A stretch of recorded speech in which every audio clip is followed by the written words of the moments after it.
নমস্কার বন্ধুরা, আমি জয়তী। আজ আমি আপনাদের সাথে একটা রান্নার রেসিপি শেয়ার করব। কড়াই শাকের ঘন্ট, খেসারি কড়াই শাক, সেই শাকের ঘন্ট আজকে শেয়ার করব। চলুন তাহলে রান্নাটা শুরু করা যাক। কড়াইয়ের মধ্যে অল্প একটু তেল দিয়েছি, তেলের মধ্যে একটু লবণ দিয়ে দেবো, একটু হলুদ দিয়ে দেবো, দিয়ে চিংড়ি মাছটা প্রথমে ভেজে নেব। চিংড়ি মাছটা এরকম আমি ভেজে নিয়েছি, এবার তুলে নেব। কড়াইয়ের মধ্যে কালো জিরে ফোড়ন দেবো, দিয়ে দেবো একটা শুকনো লঙ্কা। তেলের মধ্যে এবার আলু, সিম আর বেগুনটা দিয়ে দেবো। দিয়ে দেবো 1 চামচের মতন আদা বাটা, ধনে গুঁড়ো 1/2 চামচ, জিরে গুঁড়ো 1/2 চামচ, হলুদ গুঁড়ো 1/2 চামচ, লঙ্কা গুঁড়ো 1/2 চামচ। আপনারা আপনাদের মতন দেবো, দিয়ে ভালো করে নেড়ে নেব।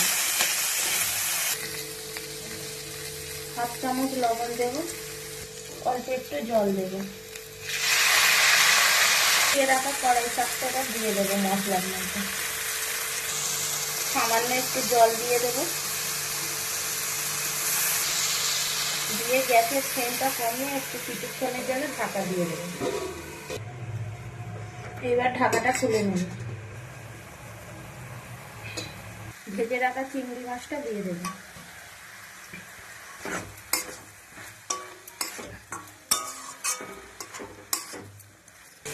দিয়ে দেবো 1 চামচ চিনি।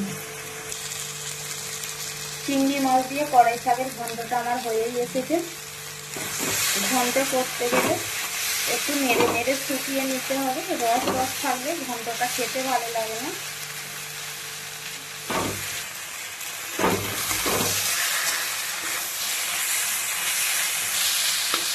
ঘন্টটা আমার হয়ে গেছে, এবার আমি লাগিয়ে নেব। ঘন্টটা আমি ঠিক এরকম নেড়ে নেড়ে একটু শুকিয়ে নিয়েছি, কোনো রকম রস এর মধ্যে নেই।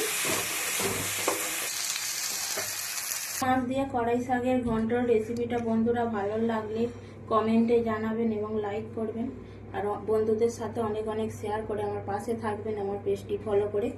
সবাই সুস্থ থাকবেন, ভালো থাকবেন। এখানেই তাহলে রেসিপিটা শেষ করছি বন্ধুরা, ততক্ষণের জন্য টাটা।